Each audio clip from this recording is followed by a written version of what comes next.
하나님은 교만한 자를 물리치시는 분이시다라고 성경은 말합니다. 그때 물리친다는 단어는 대적을 한다, 싸운다 그런 의미예요. 하나님은 교만한 자와 싸움을 싸우신다고 성경은 말합니다. 왜 하나님께서 이렇게 교만한 자와 싸움을 싸우실까? 왜 대적이 되실까? 첫 번째, 이 교만이라고 하는 것은 하나님을 잊어버리게 하기 때문입니다.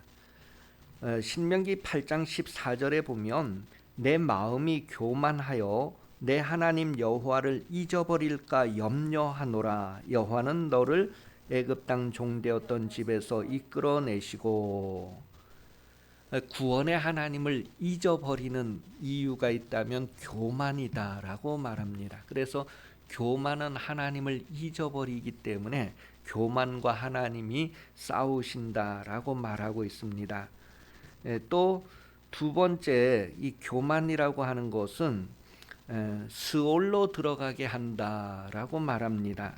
왜 하나님이 교만과 싸우시느냐 하면 교만한 사람은 스올로 들어가기 때문이다라는 거예요. 이 스올이 죽음을 의미합니다. 이 땅 아래 세계를 얘기해요. 땅 속으로 들어간다는 말이에요. 그런데 이렇게 그 죽음이라고 하는 것, 이 땅 속으로 들어가는 것, 그 스올은 마치 욕심과 같이 채워도 채워지지 않는 곳을 표현할 때 스올이라고 합니다. 그 욕심이라고 하는 것은 채울 수가 없는 것을 욕심이라 그래요. 그 원하고 해도 그 거머리가 이렇게 만족할 줄 모르고 이렇게 계속 피를 빨아먹는 것처럼 욕심은 그렇다는 거예요.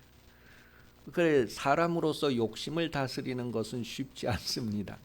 그래서 하나님의 은혜를 구하고 하나님의 능력으로는 다스릴 수 있어도 사람의 힘으로 욕심을 다스린다는 것은 참 어렵다는 거예요.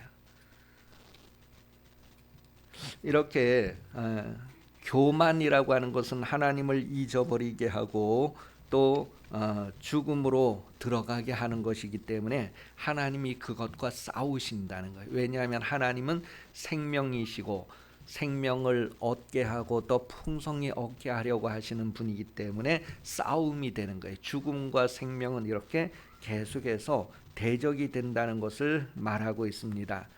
하나님을 잊어버리고 욕심에 이끌려서 음부에 들어가게 되는 원인을 좀 더 구체적으로 표현하면 고린도전서 4장 6절에서는 왜 사람이 욕심에 이끌리고 하나님을 잊어버리고 죽음으로 향하게 될까? 말씀을 넘어가기 때문이다라고 말합니다.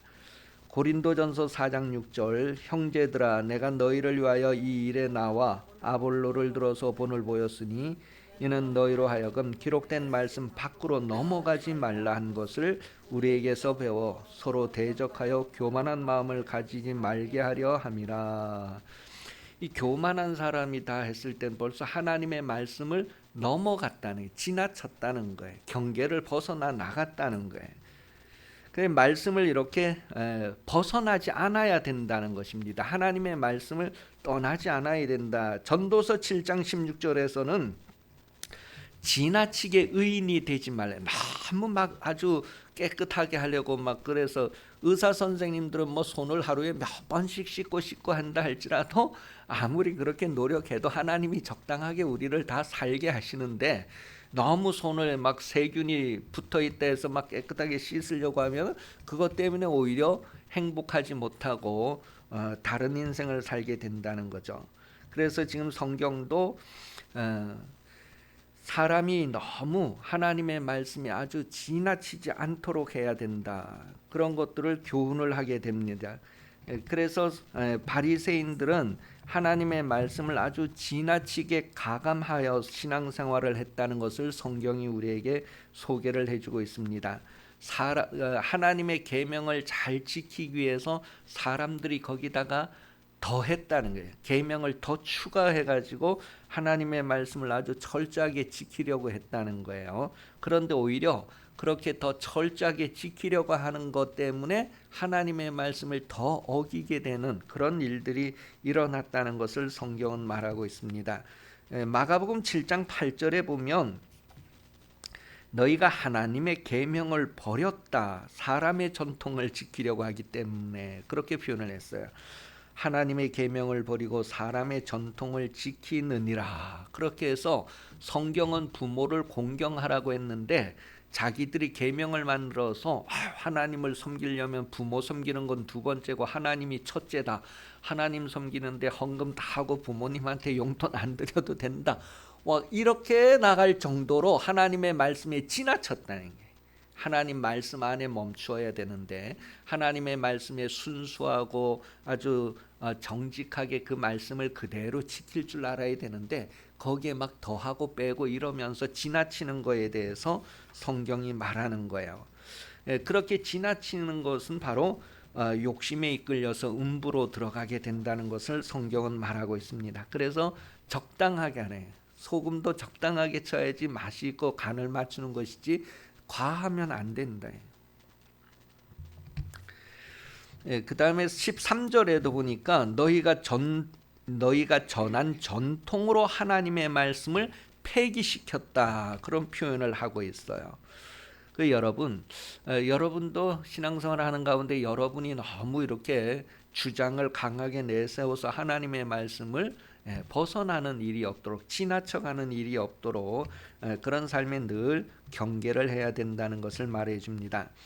이 하나님의 말씀을 지나치는 것은 곧 하나님과 원수가 되는 것, 하나님과 싸움을 싸우게 되는 것, 대적이 되는 것이다 라고 말하는 거죠.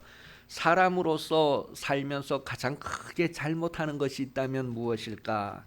바로 하나님을 버리는 것입니다. 인생으로 살면서 가장 잘못하는 것이 있다면 하나님을 버리는 것. 그래서 예레미야 2장 19절에는 너의 악이 너를 징계하였고 내 반역이 너를 책망할 것이라. 그저는즉 내 하나님 여호와를 버림과 내 속에 나를 경외함이 없는 것이 악이요 고통인 줄 알라. 주만군의 여호와의 말씀이니라. 그렇게 기록을 했어요. 이스라엘이 하나님의 말씀을 버렸다라고 했을 때, 이스라엘이 하나님의 말씀을 배반했다라고 했을 때 하나님도 이스라엘을 버린다라고 성경이 역대하 12장을 통해서 우리에게 확인을 해줍니다. 5절에 보면, 역대하 5절 하반절 말씀에 보면 너희가 나를 버렸으므로 나도 너희를 버려 시삭의 손에 넘겼노라 하셨다 한지라. 애굽의 왕 시삭을 얘기해요. 이스라엘 백성들이 하나님을 버리니까 하나님도 이스라엘을 버렸대요. 그 구체적인 내용이 애굽에 이렇게 잡혀가는 삶을 살게 돼, 애굽의 다스림을 받는 삶을 살게 하셨다는 거예요. 그러니 애굽 왕의 지도를 받으면서 거기에서 고통스럽고 힘든 생활 가운데에 자기들의 잘못을 깨달으라는 거예요. 자기들이 하나님을 배반해서 하나님을 잊어버려서 우리가 애굽에 이렇게 힘들게 곤욕을 치르고 있구나. 그래서 그때 회개하면은 하나님이 다시 그들을 원상 회복시켜 주고 하는 그런 내용을 우리에게 말해주고 있습니다.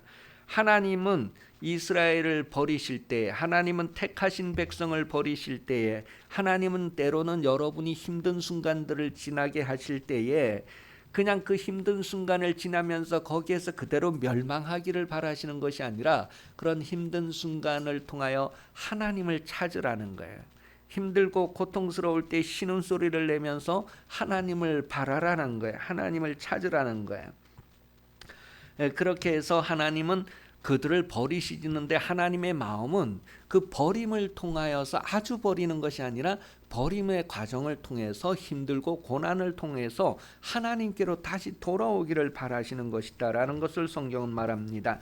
느헤미야 9장 31절에 보면 주의 크신 긍휼로 그들을 아주 멸하지 아니하시며 버리지도 아니하셨사오니 주는 은혜로우시고 불쌍히 여기시는 하나님이시니라. 그래서 시편 119편 8절은 하나님 나를 아주 버리지 말아주세요. 막 그렇게 하나님의 버림이 얼마나 안 좋은가 하는 것에 대해서 늘 하나님의 구원을 바라고 사모하는 그런 기도의 모습을 보여주고 있습니다.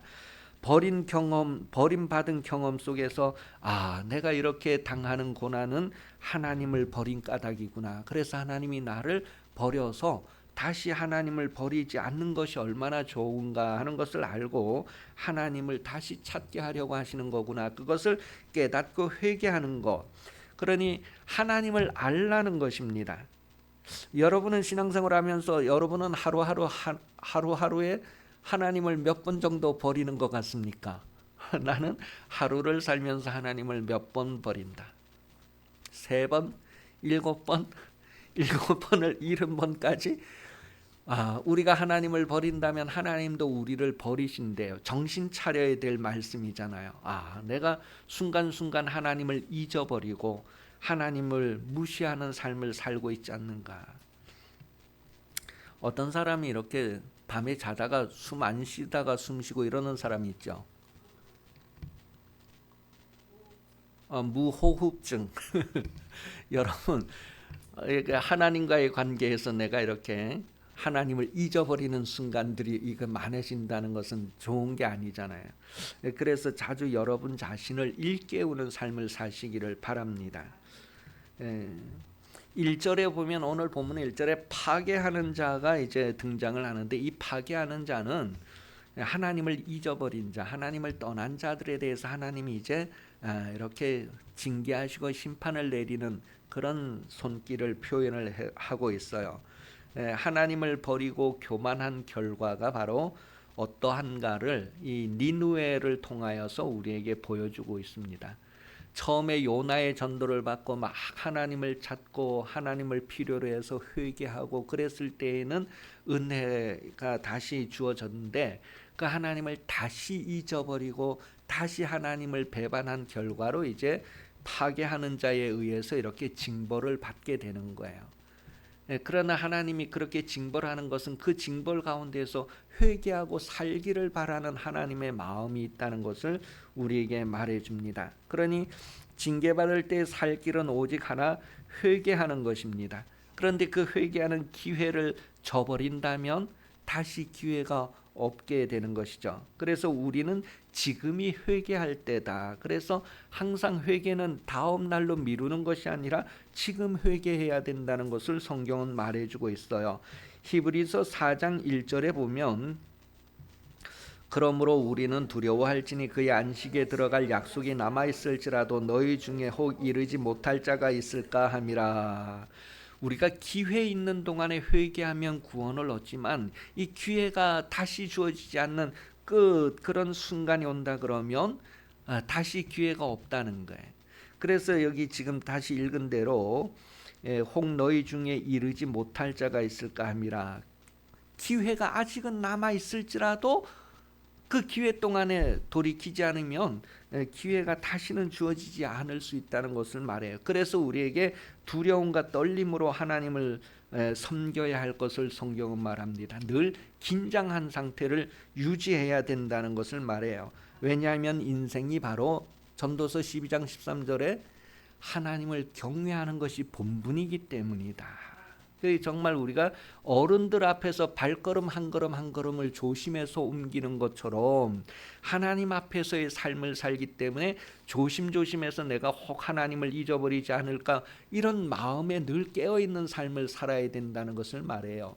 성경의 욥기서의 욥이란 사람은 그 자녀들 10명을 키우면서 늘 이 자녀들이 혹시 하나님께 범죄하진 않았을까 늘 깨어있는 그 부모의 마음을 깨어있다라고 할 때 그런 마음을 얘기해 주는 거예요. 여러분 자신도 내가 오늘 하루를 살면서 하나님을 잊어버리진 않았는가. 그래서 잠자리에 누워서 다시 한번 하루를 돌아보면서 잊어버린 하나님을 이렇게 찾아서 가까이 하면서 심장이 쿵쿵 뛰는 심장의 교훈을 들어야 된다는 것을 성경이 우리에게 말해주고 있어요. 그리고 오늘 본문 2절에 보면 야곱의 영광과 이스라엘의 영광이라는 표현을 하고 있어요. 곧 하나님께서 회복시키시는 하나님이다라는 것을 우리에게 말해줍니다. 예레미야 23장 3절에 보면 내가 내 양떼를 남은 것을 그 몰려갔던 모든 지방에서 다시 모아 다시 우리로 돌아오게 하리니 그들의 생육이 번성할 것이며 하나님께서 하나님을 잊어버린 이들을 쳐서 막 흩으신 후에 다시 그들을 돌이켜서 번성하게 하시는, 회복하시는 하나님. 그래서 야곱의 영광, 이스라엘의 영광, 그렇게 표현하면서 이스라엘을 하나님이 끝까지 버리지 아니하시고 회복하신다고 하는 그런 말씀을 우리에게 주고 있습니다. 이 나훔이라고 하는 선지자는 니누의 성의 그 교만한 모습 때문에 어떻게 되었는가를 우리에게 가르쳐 주면서 우리도 교만하면 그렇게 된다는 것을 말해주고 있습니다. 그래서 하나님은 교만한 자를 대적하시고 하나님의 공의를 나타내시는 분이시다. 본래 니누에를 이스라엘이 잘못했을 때 막대기와 지팡이로 사용을 하는데, 이 니누에가 하나님의 그 막대기와 지팡이의 범위를 넘어서서 지나쳐서 너무 심하게 막 이렇게 한 거에 대해서 하나님이 책임을 물으시는 거예요. 그러니 여러분, 우리가 모든 사람에게 대해서 어떻게 해야 될까 했을 때 하나님의 말씀을 따라 정직하게 행하여야 한다는 것을 말해주고 있습니다. 그 교만이라고 하는 것은 바로 하나님을 부인하고 대적하는 것이다. 에스겔서 28장에도 이제 그 교만에 대한 이야기를 쭉 기록을 하고 있어요. 결국은 하나님을 대적해서 내가 하나님을 무시하고 하나님 자리에 스스로 올라가는 것을 교만이다, 그렇게 표현을 했어요. 그럼 겸손이라고 하는 것은 하나님을 인정하고 하나님을 찾는 삶을 겸손이라고 합니다. 신명기 26장에 보면 겸손한 자, 하나님을 찾는 자, 그가 바로 거룩한 백성이 된다라고 말하고 있어요. 하나님은 우리에게 심은 대로 거두게 하시는 분이시다라고 성경은 말합니다. 공의를 심고 선을 심고 그대로 공의를 거두고 선을 거두는 삶을 살라는 거예요. 우리가 힘이 있을 때에도 공의를 심어야지, 힘이 있다고 해서 지나치면 안 된대. 더 과하게 하고 내 감정을 실어서 막 이렇게 하면 안 된다는 것을 성경은 말해요. 성경에서 왜 눈은 눈으로, 이는 이로 막 이렇게 나올 때에 거기에 하나님의 말씀에 정확하게 그 경계를 넘어가지 말라는, 거기에 더해서 자기의 감정을 더 실어가지고 막 너는 이빨을 하나 뽑았으니 나는 두 개를 뽑으리라, 그렇게 넘어가지 말라는 뜻에서 이제 눈에는 눈, 그렇게 정확하게 하나님의 말씀을 정직하게 하라는 것을 우리에게 교훈해 주고 있는 거예요. 심은 대로 거둔다. 그러니까 여러분, 하나님은 여러분에게 긍휼을 심으셨어요. 그러니 여러분도 긍휼히 여기는 삶을 살아야 된대. 누가 잘못했을 때 그 잘못한 것 때문에 막 끝내는 것이 아니라 하나님의 긍휼한 마음을 가지고 그 잘못을 다시 품어주고 다시 품어주고, 그래서 70번에 7번까지라도 그렇게 다시 품어주면서 하나님의 성품을 이루는 삶을 사는 것이 바로 성도들의 아름다운 모습이라는 것을 말합니다. 왜냐하면 마태복음 5장 19절에 하나님의 창조, 하나님의 그 창조하시는 그 말씀이 계속해서 나를 통하여서 능력으로 이렇게 이루어지는 삶을 내가 살아야 하기 때문에 그렇습니다. 하나님의 창조의 삶이 나를 통하여 계속해서 그 효력이 진행되도록 하는 삶을 마태복음 5장 19절을 통하여 우리에게 살아야 할 것을 말해주고 있어요. 읽어보고 마치겠습니다. 그러므로 누구든지 계명 중 지극히 작은 것 하나라도 버리고 또 그같이 사람을 가르치는 자는 천국에서 지극히 작다 일컬음을 받을 것이요 누군지 이를 행하며 가르치는 자는 천국에서 크다. 행하며 가르친다라고 하는 것에 대해서 제가 지난번에 언젠가 말씀을 드렸잖아요. 행하며 가르친다는 것은 바로 하나님의 창조의 말씀이 지금도 계속될 수 있도록 내가 나를 순종하여 드림으로 그 일이 계속 진행되어지는 성령의 역사가 지금도 어제나 오늘이나 영원토록 계속되는 것을 바로 행한다라고 하는 단어로 표현을 했어요. 그래서 하나님의 말씀이 나를 통해 계속 이루어지는 삶을 사는 성도가 되라는 거예요. 지나치고 막 이렇게 더하고 가감하지 말고 정직함. 그렇게 정말 순수하게 하나님의 말씀을 받아들여서 생명의 부요가 흐르는 삶이 되시기를 예수님 이름으로 축복합니다. 기도하겠습니다. 하나님 아버지, 기쁨 교회가 된 모든 성도들이 어린아이와 같이 하나님의 말씀을 사모하게 하시고 하나님의 말씀을 정직하게 행함으로 하나님을 기쁘시게 하는 인생으로 살게 하여 주시옵소서. 다시 오시는 예수 그리스도 은혜 베풀어 주시며 하나님 아버지 사랑하심, 성령 감동하심이 주일 오후 예배 참석하여 머리 숙인 성도들 위해 영원토록 함께 하시기를 간절히 축원하옵나이다. 아멘.